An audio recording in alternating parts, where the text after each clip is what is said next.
again. Welcome to another episode of Azania in Therapy. I'm your host, Thabang Tlaka. Today, I've got a very special guest. She's passionate about Black people, the African people.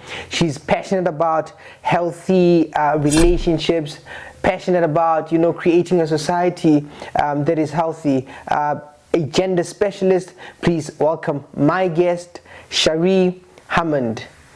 Thank you so much. How are you? Thabang. I'm fine. How are you? I'm alright. Call me Thabang. Yes. Do you know in South Africa to be called a doctor you must do a PhD. And you've not done one? No, You've done your medical studies. I'm on my way. Put in the years. I've put in. Yeah, I should be, but actually that's the journey. And a lot of people, maybe it's a good place to start. A lot of people confuse that because I've got a master's degree. It took me about 7 years to attain, and my experience. But I'll get that PhD. Yes. Soon enough. So I'm still Mr. Doctor soon enough. Soon enough. Okay. Yeah. But thank you very much for joining me. We have an interesting meeting. Yes. Yeah. How did we meet? Let's start there. We met at the hairdresser. Yeah. Yes, the hairdresser. You were getting your hair cut. I'm getting my braids, my locks braided. Yeah. And you just gave me a little ride to go, finish my my fee at the hairdresser, and we just spoke for maybe 10 minutes. Yeah. And discovering that you're a psychotherapist, clinical therapist. Yeah. Is that what you say? And I think we were like, wow, this is fascinating. We need to meet again. Yeah. And so at the hairdresser, you needed to withdraw some money. I was a bit stranded. Yeah, so I gave you a lift, and then we were chatting, right? So you learn I'm a psychologist. I learn you work with gender. Yes. And I thought, wow, we should actually have a sit down and chat, and here we are. Yeah. But you have a very interesting story. You were telling me you're born in France. So, Yes. a little bit about yourself. Yes. So I like to describe myself as a Pan-African. Pan-African. Very Pan-African, Yes. but there's also being a third culture kid. Yeah. So having two African parents. My dad is from Ghana, my mom is from Uganda. Yeah. Them migrating to France to study and meeting there and birthing me there. So yeah, I was born in France, but of African parents. Yeah. Wow. So which languages then do you speak? I love languages. Yeah. So I speak many, but when they ask me, I say, okay, when I'm angry or happy, I think in French. You think in French? I'm very angry. Very happy. So that's probably then the base then. Yes. That's if emotionally that's where you go, it means that's your foundation then. Yes, part of that. But English, my mother's language is from Uganda, so Lutoro. Yeah. I've been in Ghana now 9 years, so I speak also, I can understand Twi, Yeah. which is one of the main languages there, and Fanti. Yeah. But yeah. And have you traveled quite a bit? Yes. I love different cultures, different places. So even here now, South Africa is my new base. Yeah. Just been here a few months. Yeah. And so, a lot that I'm discovering. I've been Southern, West, East Africa, and yeah. Yeah, and what struck you about South Africa? So when you landed, you must have had some ideas, you watched some media, you read some things, and then you arrive, and was it what you expected? Did certain things jump out? Wow, you're asking tough questions because I said, should I be diplomatic or let me be real? No, I'm interested. I'm genuinely interested in your experience. Yeah. So I've traveled to different countries, and even Ghana. I lived there as a young adult, and I think the thing that struck me is there's a lot of talk about safety in this place. Yeah. There's a lot of talk about how it's not easy to travel and live here as a woman by yourself. Yeah. So I had that inherent cautiousness. I was trying to be cautious. So I think that's the biggest thing I was told. Be safe, be cautious. And that brought me a lot of questions on why would there be so much insecurity, and especially amongst Black people. And that's a key theme whenever I am. I tell myself, why are we in a lot of societies where there's a lot of hurt between ourselves as Black people? And I think that's where maybe more of our conversation will come along in terms of men, boys, and this invisible threat of violence. I think that's what's that caught me more off guard. But what I love about the place is you have nature. Like you still have your trees, you still have, like, it's pleasant to the eye to walk across some of the streets I've been, compared to West Africa, unfortunately, where a lot of things are being cemented. So nature is not as present. Yeah. And it's unfortunate that our vision of modernity for African countries has to only be bricks and cement, when you can have nature, you can have trees, you can have plants. It's so connected. I mean, that's interesting for me, because I remember a few years back, I mean, I was talking to it was a German lady. So I asked her a similar question. So what struck you about South Africa? She said the walls. There are walls everywhere. There are walls everywhere. Really? Yeah. So it's a safety thing that there are these walls. And someone else, but I think this person was from America, and their thing was in South Africa, like, there's so much space. They were like, there's space. Like, so you are saying nature. So that makes sense to me. I suppose it's a good way to go into what we're discussing, right? So you read a book of boys and men. You work with gender. You study that. You think about that. You interact with that. And maybe before I ask you what you are currently observing, how come you became curious about why did you go in that line? Okay, so I studied law. Yeah. But I never wanted to be a lawyer. I knew it would be a good base to understand society. I've always wanted to better understand how societies work and how things can be better. So law was the foundation to then do international relations. And after that, yes, I went into development work. So my specialty is a development specialist, understanding how to improve our societies. But I've honed down for the past 7 years on gender, because again, women, we're half of the population, or even 51, more than half, you know, slightly more. So many countries, but there's still a lot of things that are limited, where women face a lot of challenges. And so you can't develop a nation when half of the population are suppressed or are not being allowed to be. So I think that's when I think I got a role to support women entrepreneurs in Ghana, and that's when I saw the level of resilience, of ingenuity, and of determination that these women are into in their lives and in their families. And I said, okay, I want to get to understand that better. And then I specialized with a diploma in gender studies. And now, yes, I mainstream gender, make sure that I have that lens in every projects we do with my main job. So, so you read Of Boys and Men. By Richard Reeves. Richard Reeves, by Richard Reeves, right? So, what do you think? Just on a whole, before we go into, what do you think about the book? It was a good read. It's interesting for me it's true when I work in gender, and I do training sometimes to let people know, because gender now is understood, gender studies or gender work is understood as just defending women. Just putting women on top above anything, and it's not that.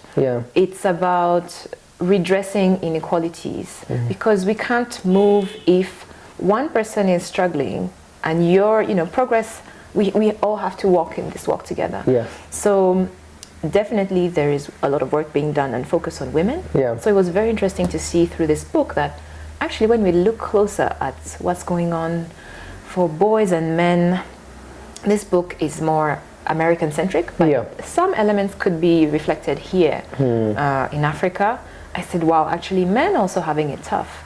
So we live in a patriarchal society, a society where a lot of rules are not meant to benefit women. A lot of access to things. It's harder for women to access capital, get jobs, even access their bodies.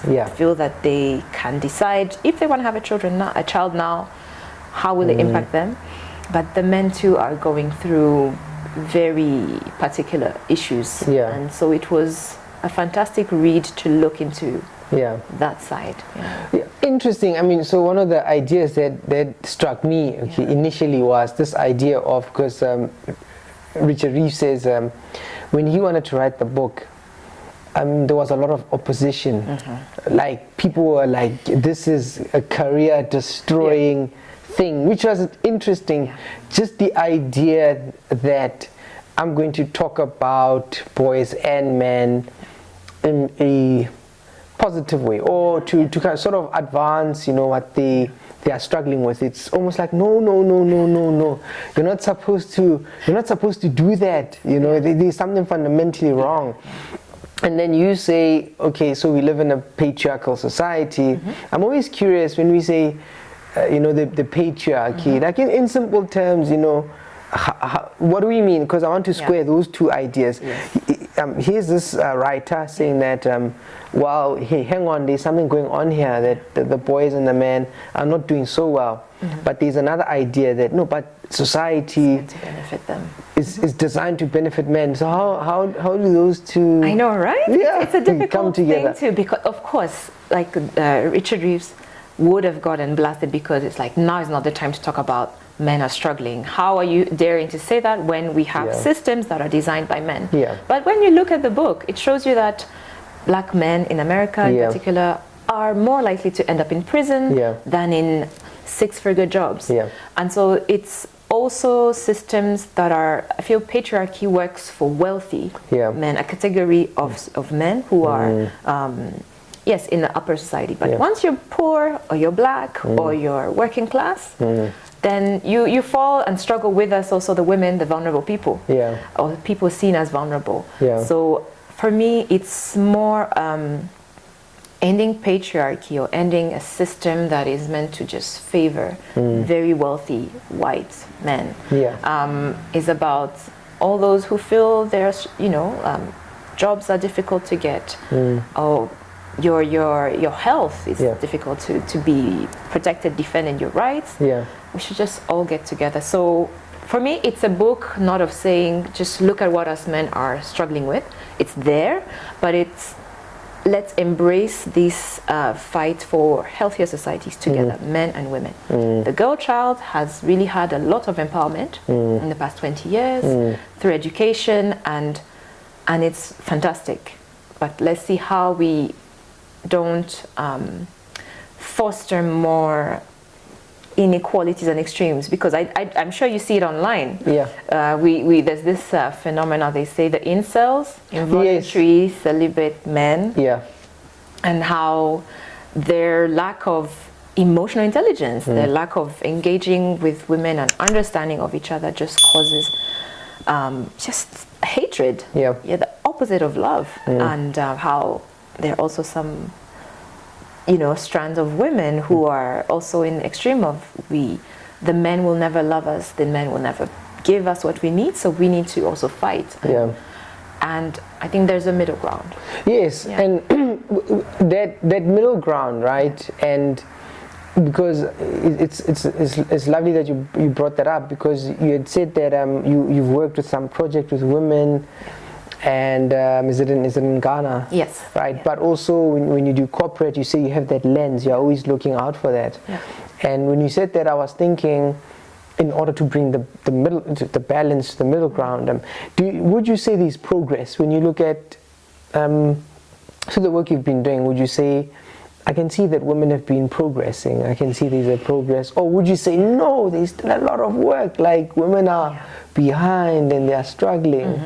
I will not say there's no progress at all, because sometimes in our day-to-day we feel like, oh goodness, it's not moving. But when you look back, just zoom out a bit, you see that the fights some of our, you know, feminist activists, women politicians, scholars, 20 years back, we are standing on the feet of their efforts and on the shoulders of what they've done.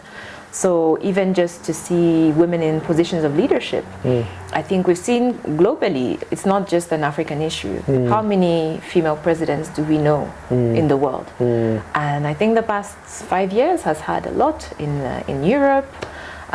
In Latin America, there's a first black, in Colombia, the vice president is a black woman who, that country is a very segregated also country, and she didn't do the politics. So there's more representation of women, there's more representation in spaces that were traditionally for men. Yeah. And I think once you have more women in those spaces, there's more understanding of women's issues, and so things improve. Yeah. So there's improvement. There's still lots of work. Yeah. Things like gender-based violence, femicides are still, unfortunately, very rampant. Yeah. Not just in South Africa. It's not an African issue. I don't want us to think as Black people we're just violent against each other. So there are also those things still happening. But again, I think if there are more male advocates, more men who stand for women, and women also who stand for men, Yeah. you know, women who stand for men to talk about their mental issues. Yeah, but don't talk they about call their them mental pick me, pick me? There's like a term that people The women use. being pick Yeah, me's? they say if you're a woman and you start talking about men are struggling with this and that, they say you're saying pick me, pick me. No, I feel the pick-me syndrome is for women to just want to be desired by men. Yeah. And then you would do anything to be desired by a man. But Yeah. that's different. That's different. Yes, it's different than the women who would say men are struggling too. And if we ignore these matters, we are only exacerbating, we're only increasing issues for us as a society. Yeah. If we say, oh, guys are taking drugs because they're just lazy guys or what, it's Yeah. like, no, we need to understand why. And because the drug abuse is going to impact you as a woman, it's going to impact your households. So we can't, and it's both sides. Men can't be blind to what women are going through, but women also should be seeing that our men need the help and the support. So I mean, so there's this line that you bring, right? Yeah. So with this balance, right? So there is progress in that women, you see, you know, presidents in leadership and things are changing. Then I was going to follow up with, but does it make a difference? Then you said, because then they are also, then the leaders, and they are also sensitive to women's issues, you know, so they are, you know, GBV, women's health, and so maybe different decisions then are made, right? And so that makes sense. But then you say, but we still have the, you know, the GBV, there's still the safety thing. So there is progress, but more can be done. Yes. Then the thing with the men as well, which is something I think we neglect, the idea that as women advance, it's not good for men to not be okay. Yes. Right? Exactly. Because in a society where you have a bunch of men without responsibility hanging around, frustrated, desperate, they stand, you know, it's much easier to manipulate, you know, such men, to use them. Then it becomes a dangerous society. A bunch of men who are just available, who've got no family or job or responsibility. So I mean, if you wanted to start a war, I mean, you'd have there's a lovely crop of soldiers just waiting, Have nothing to lose. who have nothing to lose. So I do think societies where men don't have anything to lose, no direction, it's not good for women as well. And you said the other thing, it also happens the opposite, in that if men oppress women, then there's no, it doesn't make sense, because it hurts you. When I was younger, my mom used to, she told me this story. She says, I remember I was like in primary or something like that, but she told me this story. I don't know what we were talking about, but I think of it now when I think about gender, you know, and how we relate as men and women. She said there was a man who had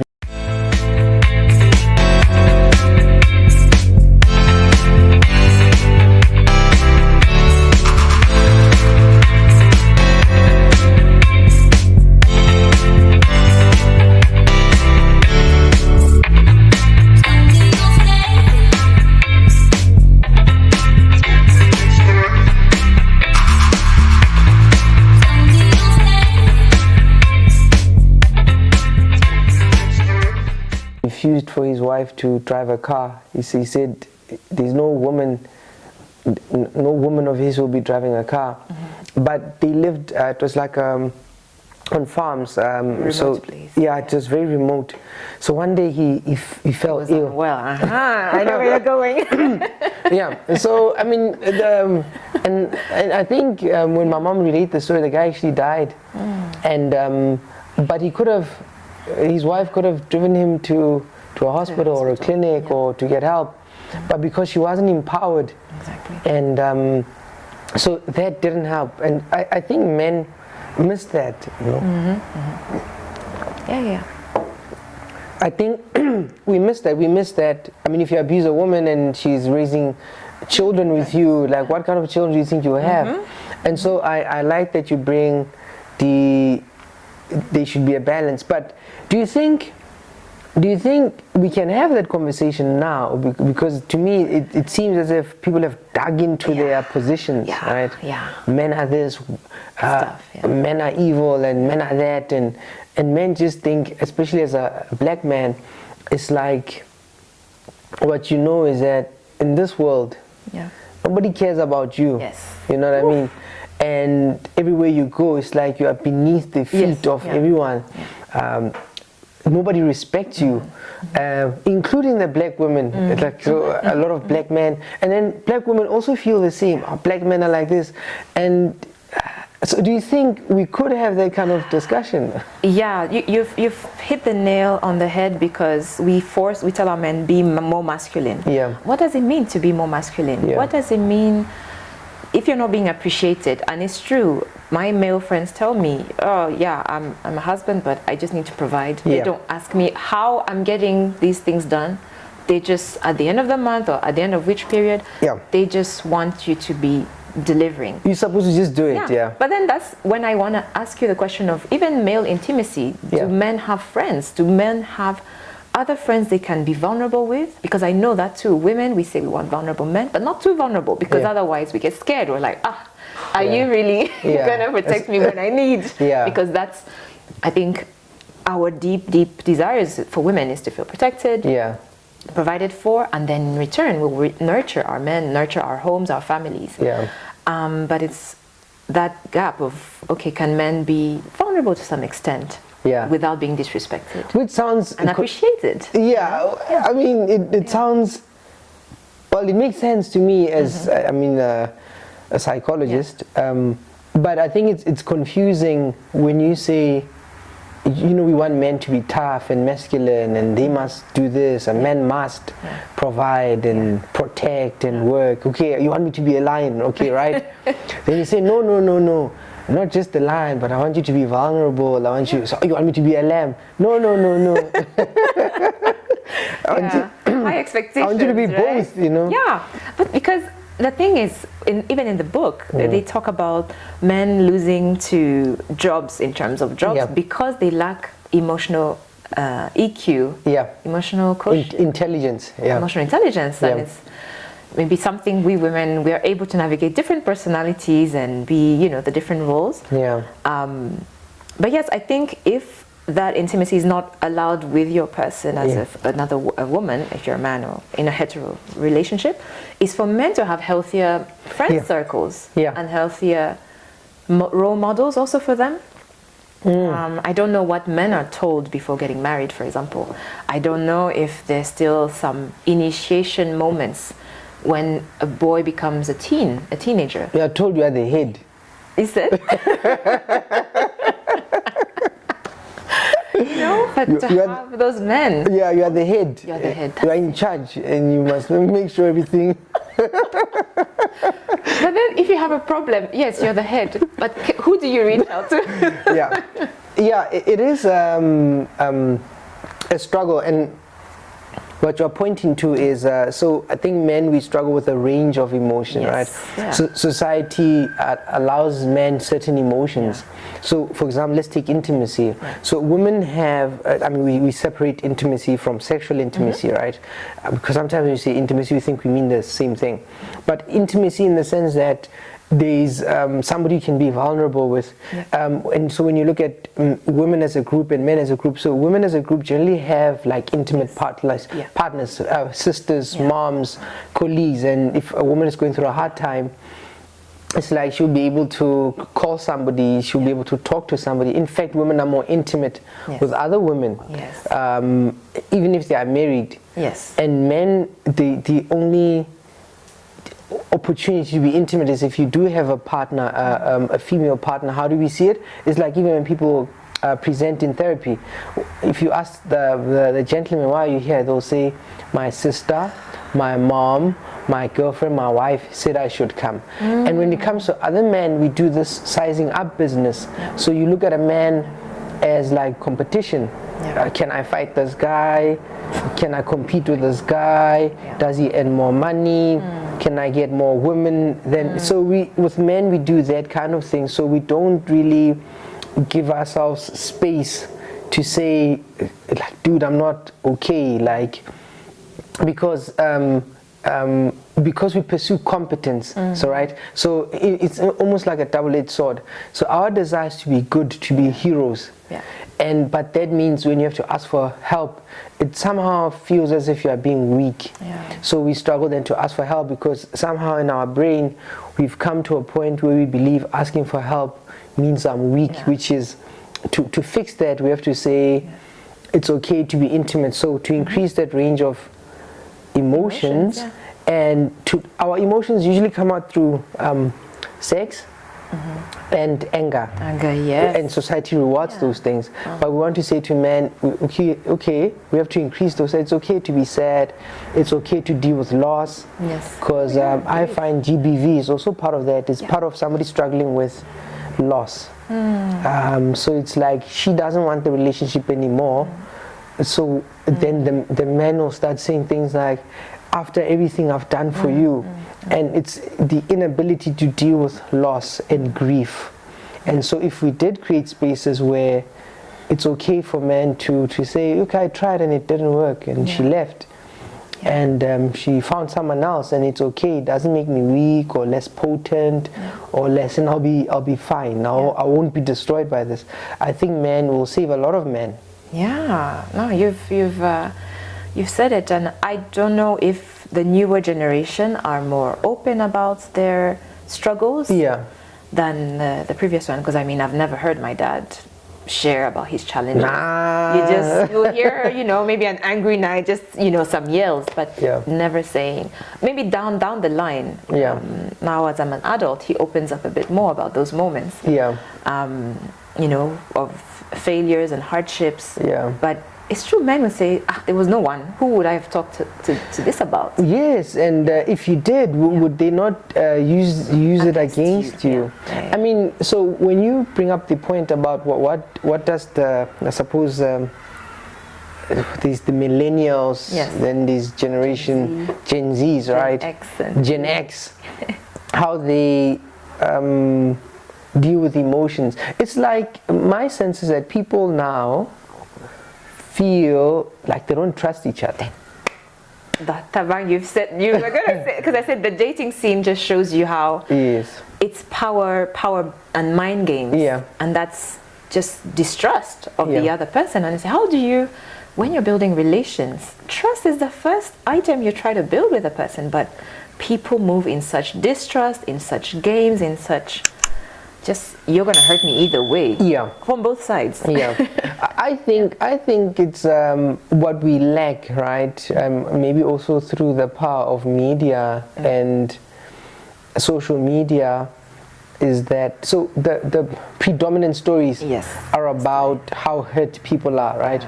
It's just like when I think about it, it's like, say you had money. You're really doing well. You're not about to put on a camera and tell people that, you know how much money I have, like I'm sorted, like I've got generational wealth. So you're going to eat quietly. And I think people who are also in healthier relationships, they're busy eating quietly. So now then people who've had a rough time, who've had family members who went through difficult, they get on the camera and start recording it. And then those who watch, because media is so powerful, tend to think, hey, that's what exists. Like, I'm here to get what I need to get. And so a lot of people are very distrusting. But I think we live in a context where a lot of people are hurt and actually struggle with the proper foundations of what a relationship is. I mean, we could also bring it maybe to work. For you, do you find maybe in, because when you say you're a gender specialist or you work with gender issues, and there you're in the meetings, do people go like, are you here to take my job, or are they open? How do the men relate to the women, or like what's your sense? Honestly, I've seen men just their body language Tense up when you're like, I'm here to talk about gender issues and how do we empower more women. So for example, a very practical one was we were doing business trainings for women so that they can market their products better, improve their packaging skills, and we had specified at the venue, this is for women only. I had like 5 men try to sign up, and I told them, excuse me, are you, is your wife coming or your business partner? Is like, oh no, I'm here to represent my wife's business. I said, but why isn't she here? He's like, oh, she's with the kids. I'm like, no, we made it at this particular time of the day because we know kids are in school, or it's not during it's not a 4 to 6 p.m. Training time, so your wife should be here. And he's like, but why don't you, he became so aggressive, and the guys behind were like, you're just trying to give them all the tricks. It's also hard for us men in the business. But I said, but these are things you already know, or some of you already know. It's like, but still we want, so there's that resistance, and competition of they are here to take everything from us, and it's like, not at all. We are here to make them more competitive, so that also on the market it's not just going to be 6 brands and 5 are for men. Can we have 6 brands and 3 for men, 3 for women? And the thing is, we've seen in studies that when women do better for themselves, it immediately reflects on their families. Their kids eat better. They can enjoy more side activities out of school, better educational outcomes. But men, I feel when men have more money, that money leaves the house. Really? I mean, for some of y'all. Well, maybe let's talk about that a little bit, because there's this idea that, I mean, let's talk about it, right? There's this idea that when a man has money, he doesn't think, let me leave my wife, right, or let me leave my partner. He might be spending it outside, but he will be with his family. But when a woman gets money, right, you're going to get, I don't need this man. So yes, there's that, but you cannot say that a man will stay with the same wife who saw him through the struggle. He will want to upgrade the moment he's good. So that he doesn't have that argument. The wife initially tell you, I've seen you from your started from the bottom, now you're here, kind of mentality. But women, I think definitely the economic empowerment shows you that you don't need to depend on a man.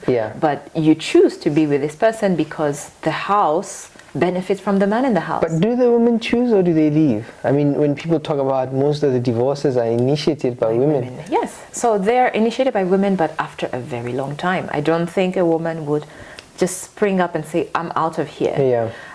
She would see, is this person catering on the different fronts? Can be financial, but also emotional. Are you an active parent with my kids? Are you a friend to me, or we are competing? If there's that climate of competing even within the house, and I've had women tell me in previous projects, they'd say, yes, I'm going to attend your trainings and improve my business, but please don't let my husband know how much I'm earning now, because it's going to cause tension.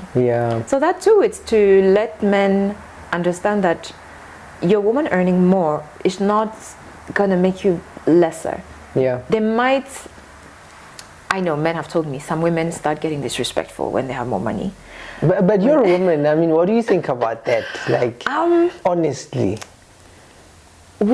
I'm trying to be as evolved as possible, even in my own sense of what do I want in a man, not just is he a provider or can I provide more than him, because there's more to that in terms of needs in a house. You want to have someone who is your friend. You want to have someone who can raise the children with you. You don't want just someone who brings a check and goes. But can women stomach that though? We don't. I think it's harder to have a house husband. Because there's this thing about women marry across and above. Men who can marry lower. Yes, women like. Yes. I mean, what do you think about that? That is still. If we're honest, it's still hard. I don't think any woman. And I think there's been a lot of that reflected in celebrities. Yeah. I've been watching videos of celebrities and commentary on these celebrities seemingly marrying down or having babies with men earning lower than them. Yeah. And the recipe for disaster. Yeah. So we still have that belief that it's not going to be to the woman's advantage to marry a man of a lower income. Yeah. But again, it's because he's going to leave her and take and want. He would use her, like the woman who feel drained. I feel also that thing of women, the partners in your home. They are sometimes like your kids, like the man. But is it not the other way around also? I mean, because men could say, "But I know she's with me because I make so much money, or it's what I do." Is that a problem for you, men? Yes, because I mean, it sits at the back of your mind. You say, "I know she's with me because I can afford a particular lifestyle. I know the day I get sick. Okay. I know the day I can't provide. She's leaving." So do men have that anxiety? Yes. I didn't know that. Okay. I know she's leaving, and so. And that's why people become insecure. Who are you talking to? Because what you know is that if there's somebody just slightly with a better car, better house, better budget, she's out, you know. I'm saying that's what people think. So I'm just saying this sounds like it can go both ways. So, I mean, there's fear. It's not safe out there either. Yeah. Because men, we see what is the bargain on each side. Yeah. A woman can't get younger. Yeah. Men will want younger women. Yeah. And a man could get poorer. You can't lose your job. Yeah, exactly. So that I think that's when you try to tell yourself there must be other reasons for being with this person. Yeah, because I was just thinking. Anchor those other reasons, you know. Yes, I mean I've seen men in ICU right after trying to complete suicide because they've lost the business. And you ask why, it's like this represented me. If I don't have a business, then I'm not who I'm supposed to be, right? And so I suppose there's anxiety on both sides.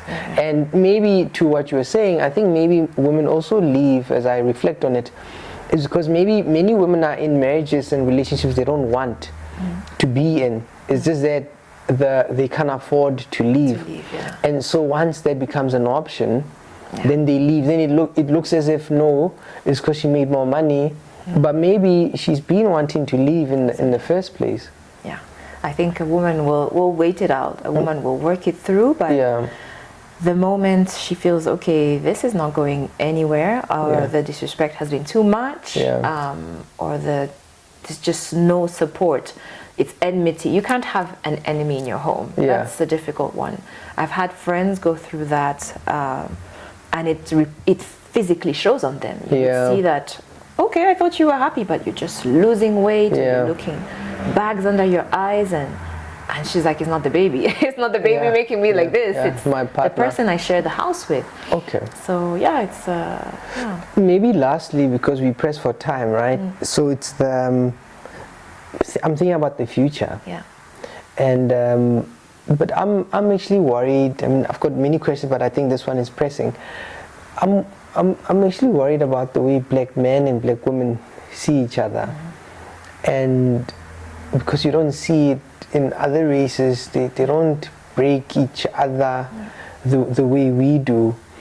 And I'm wondering like what the future is like, you know. I don't know, in your studies, when you work, you know, like, do you have thoughts about the family relationships, work, about where do you see us, particularly as Africans, where do you think we are going? Thabang, thank you for this question. I think women's empowerment should not stop. That one is a fact. Because there's still women who don't realize that they can be scientists, they could be mathematicians, they could be, you know, they don't have to have children, you know. So just that search to give girls possibilities, for me, needs to continue. But men also on their end, it would be good to have more positive masculine circles. So for men to realize that their environments can allow them to be more than just a provider or an angry man or an ambitious worker. and that is not a weakness, you know. So I even think your role and your position as a therapist, a male therapist in a field that is predominantly feminine, for in some parts of the world, I don't know for South Africa, you are a fantastic channel, an opportunity for men to tell themselves, I can talk to another man. Because I was reading in the book that men might not want to go to therapy because they're going to talk to a woman or to someone who might not understand their lived experience. But when I think models across societies are so important to show us what's possible and show us we can talk to another man without being discredited as a man. They're older men who can, you know, support each other and publicly say, yes, my marriage failed, but you know, I'll still be there for my kids. And just having more media visibility of these healthy men and trying to do better past just what they do, but in being men, and not to shame men for having moments where they're not on their alpha male game. Because all about being the alpha male. And I suppose what you're saying is this balance between, you know, so you're talking about we still need to do work in terms of industries that women could go, the STEM ones, right? Science and technology and engineering and maths and all that. In the book, I think he also makes the point that men, then we need to also open it up for men to go into health. And education, administration, and literacy, which is an interesting thing, even for like boys in school. Like you always have women teaching you, then you start associating reading with females, and that's something feminine. And so I think maybe what we are saying is perhaps we need to create a society that benefits all of us. Absolutely. And where we are struggling, where women are struggling, we need to make it easier for them, and equally where men are struggling, we need to help, because we don't have to empowering the one doesn't mean you have to ignore the other. So we could do both. And we need advocates for both. Yes, and one thing I really liked in the education factor is I have a young boy I'm raising, a 6-year-old, he'll be 6, and in his school there are 3 teachers, and for once 2 are men and 1 is a woman. And I can tell initially he was always a bit funny because the 2 men just came in recently, but now he always tells me, oh, professor this, teacher this, and it's the men he looks up to.